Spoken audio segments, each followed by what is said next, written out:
I think that the importance about leadership in general is one thing is, of course, to understand what you deliver to customers and get the right people in. The right people is people who are able to develop this product. So be innovative. That's for me very important. Welcome to 20-Minute Leaders. Just sit back, relax, and learn from the leaders of today. It's a journey. Each one is different, unique, inspiring. Let's get started. 20-Minute Leaders is a proud supporter of Make-A-Wish Israel and Tech to Peace, and is in proud collaboration with Secret Chord Ventures, J Ventures, Riverside FM, Fusion VC, Birthright Excel, J Impact, Leap, Google for Startups, and Hippo, and in media partnership with CTech.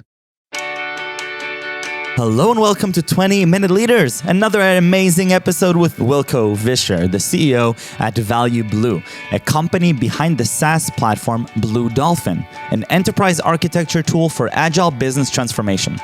Prior to starting the company in 2011, Wilko spent time as a senior executive across both self-started organizations and private corporations with thousands of employees. A strong believer in the promises of digital transformation, Wilko is excited about the innovation BlueDolphin is enabling for organizations across the globe.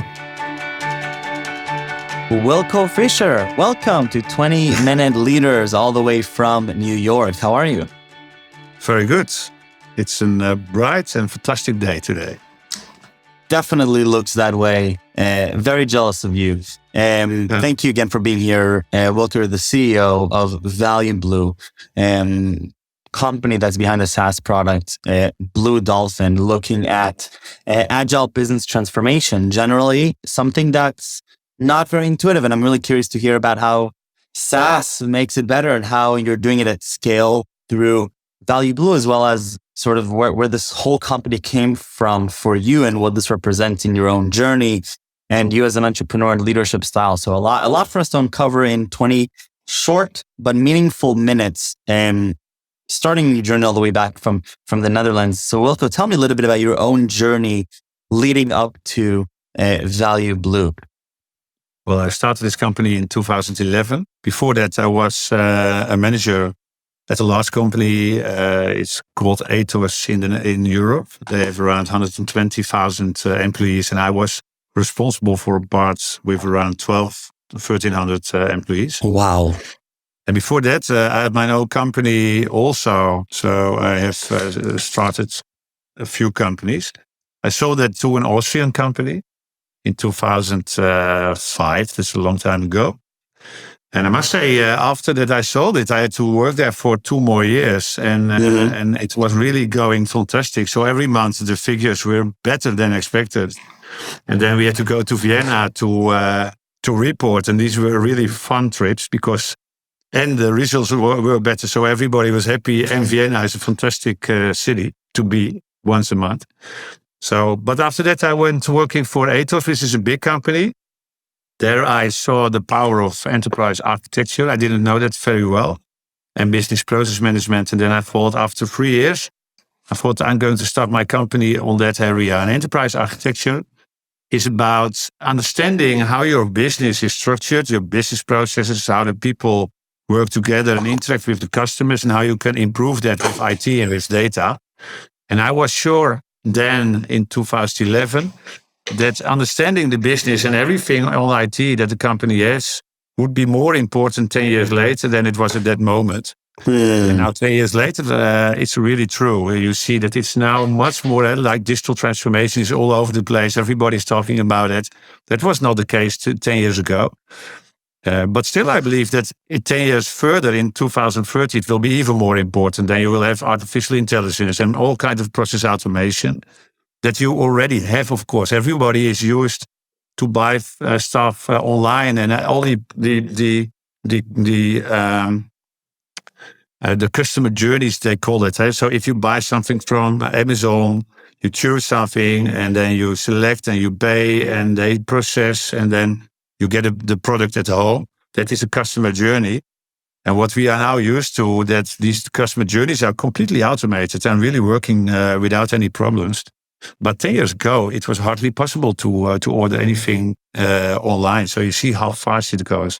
And I think that enterprise architecture, digital transformation, business process management, these are the central elements in these developments, in these trends. And that's what we do. Yeah, how do you actually do that through a SaaS product? How does that even work? Yeah, the focus we have is on very large organizations. So we focus on companies like Wilko Food Corporation with 70,000 employees, or Hope Medical Group of Rite Aid is a pharmaceutical company. These kinds of companies, not only in the United States but also in Europe, we have a lot of these big companies. And what you see is they have a lot of information in different systems, and we upload this information in our system. And our system, you can see, is a kind of collaboration platform for everyone in an organization who is involved in digital transformation or in innovation, you can say. And these are a lot of people. These are not only enterprise architects or other architects, but also application owners, or business managers, or C-level who want to understand how are my corporate objectives being realized through all kinds of initiatives and projects. Well, then you have the current situation and all kinds of projects and initiatives to change things, to innovate. And it can be hundreds of initiatives simultaneously in a large organization. And what our tool does is visualizing what's the current situation, what's the desired situation per project or initiative, but also what are all the different projects and initiatives, and how are they influencing each other? What are relations and dependencies? You can show that and visualize that in our system. And so at the strategic level, the C-level can see what's happening and how are we proceeding in realizing our corporate objectives. On technical level, you can do a portfolio management, so make the environment, the total environment, simpler and see how things are going. And operational, every individual project, the people in such a project know what is the current situation, what do we need to do, and how do we need to do it, like a design of a design for building and for erecting a building, for example. This one moment, sorry. No worries. So that's actually what we do. So with different business leaders and executives, different organizations that are adopting and integrating this system, what is sort of their perspective as they are integrating it? As you're sort of from the market perspective, how is the market perceiving you as they're integrating this product? Well, what we do is that we position our product. With our products, you can do quite a lot of different use cases. So you can simplify the application landscape, or you can simplify the business processes, or you can define a customer journey, like I just explained. There are a lot of different things that you can do with it. What we normally do together with the customer is define where is the biggest problem. And then you start with one or two use cases and make that happen and create value. And from there, we help the customers. We call that customer success management. So the customer and consultant is assigned to a customer, and he helps the customer to gradually expand the scope.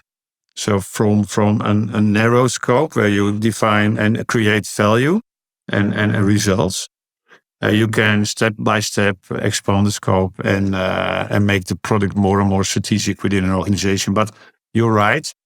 It's not possible for an organization, and certainly when they don't have the experience with other tools, in one step to fully implement this on all levels. That's not possible. You have to do it gradually.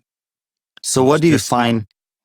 Where do you find to be the low-hanging fruit for the common organization? What's been sort of a common thread that's been providing some immediate value in your eyes? That's a good question. What you see is that most companies don't have a good insight in their current IT landscape and how that IT landscape, talking about applications and data, how that really supports the business processes and the business and the interaction with the customer. That is not clearly documented. So the first thing what we do is, and the reason why it's not clear is because this information is in all kinds of different systems that are not connected to each other. What we do is we get this information from all these systems out of it and import it in our system. And then immediately you get a lot of extra insights just by combining the information that's now scattered in different sources. And then we can see what information do we have and what do we miss. And then we can focus on getting the important information that we miss. And from there, we can see, what are the biggest problems in your for example, IT landscape or in your business processes? Where can we reduce the number of applications and reduce cost? Or where can we optimize certain things? So the first step is always getting the picture right. And from there, looking for the low-hanging fruits to create value. And the step after that is much more towards planning, strategy, defining a strategy, and innovation. But innovation is mostly not the first step. The first step is just getting the picture of the current situation. Interesting. That really gives a lot of value if you don't have it, if you didn't have it before. Right. No, for sure. Tell me a little bit about your own leadership style or leadership journey. You've had quite a bit of experience as a leader in different organizations. Yeah. What have you been converging on your own leadership style? Well, I think that the importance about leadership in general is one thing is, of course, to understand what you deliver to customers and get the right people in. Right people is people who are able to develop this product. So be innovative. That's for me very important. And on different areas in the organization have the knowledge and have done it before. So we are growing quite fast because we are venture capital backed. And for example, this year we doubled in the number of employees. Wow. So what we need is on the different parts in the organizations, people who have managed organizations that are 2 or 3 or 4 times as big as us. So they have done it before. And that's important. And then for me, very important is to create a team and to create a mutual goal. And also to trust people. Of course, they need to deliver. You have to have results. So I'm very result driven. But I'm not interfering with every detail. If you have the right people, they must be able to have the freedom to act and to collaborate with the others. And well, I think that's really important. And another thing that's for me important, there are 2 things that are crucial for me. One is that we want to be a company for customers that is nice to do business with, and you can translate it all kinds of things. It has to do with how you interact, how you do selling, and not in an aggressive way, but we want to sell something that the customer really has benefit from. But also, the product must create value, because if you don't create value, then the customers don't like doing business with us. And the same is for employees. So we also want to be a company where people really like to work.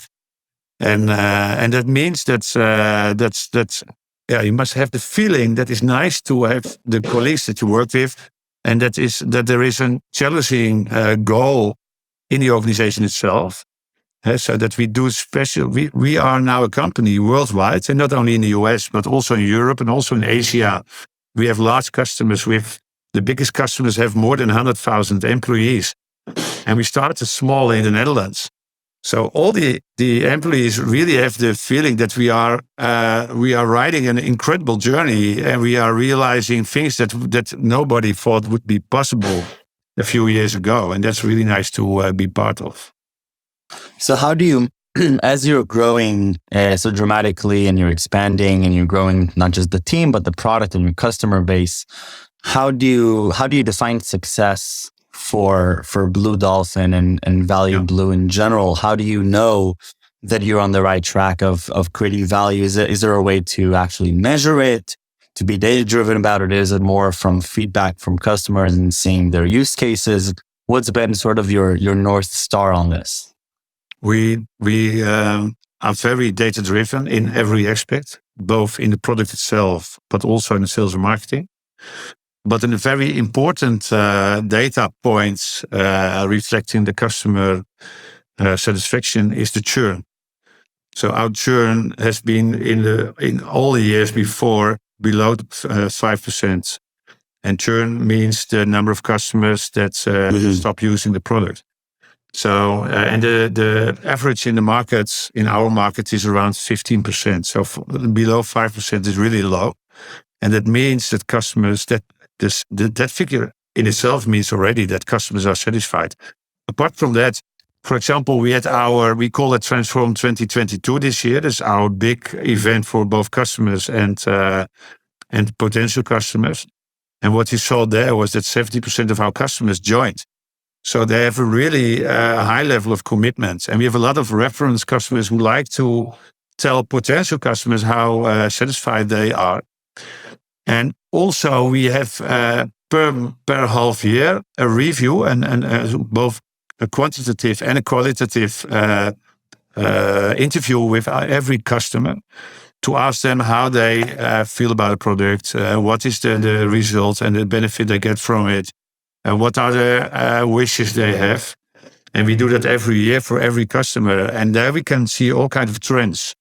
So what we see is that the trend is in a good direction. And that's good for now. But it's very important to keep on measuring that. It's quite a lot of work to do it. But I think it's, of course, we have a vision where we want to be. But the vision must align with what the customers who are using the product, how they think. And we pay a lot of attention to that. Interesting. And so tell me a little bit about the founding story of this. You mentioned a little bit about your previous experiences, a little bit about where this idea came from. What was the start of this journey like for you as an entrepreneur? Yeah, I started the company as a consultancy company. And I called it ValueBlue. Value is value, and blue stands for innovation for me. So that was the background. And we've rendered services on the area of enterprise architecture and business process management. And you need tools to visualize that. If you describe with words an enterprise architecture or an IT landscape, nobody will be able to read it. It's not nice to do that. But when you make a picture, it's very easy and you see it right away. That's much more interesting also.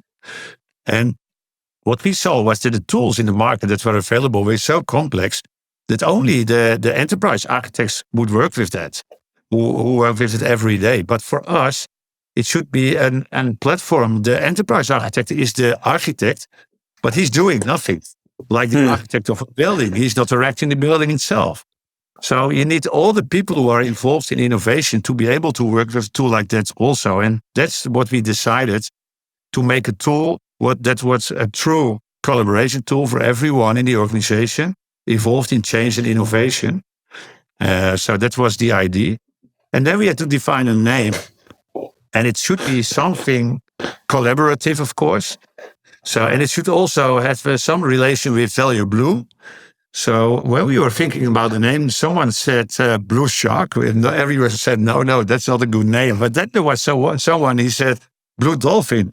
And everyone said, well, that's fantastic, because a dolphin is a sympathetic, collaborative, intelligent animal. And the nice thing is that wherever we come, when we say the name BlueDolphin, nobody forgets it. It's a really appealing name. Yeah. So it's a very good name. I love it. And the reason for choosing a different name versus the company name, it increases the complexity, but I'm sure there's an upside as well. So what was the consideration there? Well, I must be honest, and we didn't consider that so well at that moment. We just thought we need a name for the product. And you're right, it gives some extra complexity. So if you look at the Gartner Magic Quadrant, where we are already for 4 years mentioned, then they call us ValueBlue and not BlueDolphin, because then they name the company name. So we really didn't think about that when we thought about a name. And we have been thinking about using the company name instead of the product. But, well, letting go BlueDolphin as a name is still too difficult for us.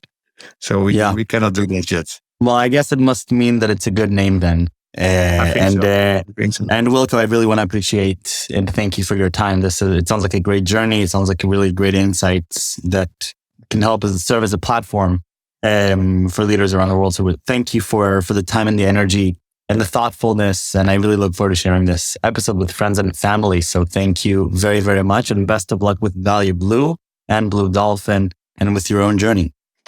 Thank you, Michael. Thank you very much for this conversation. Thank you very, very much. See you later.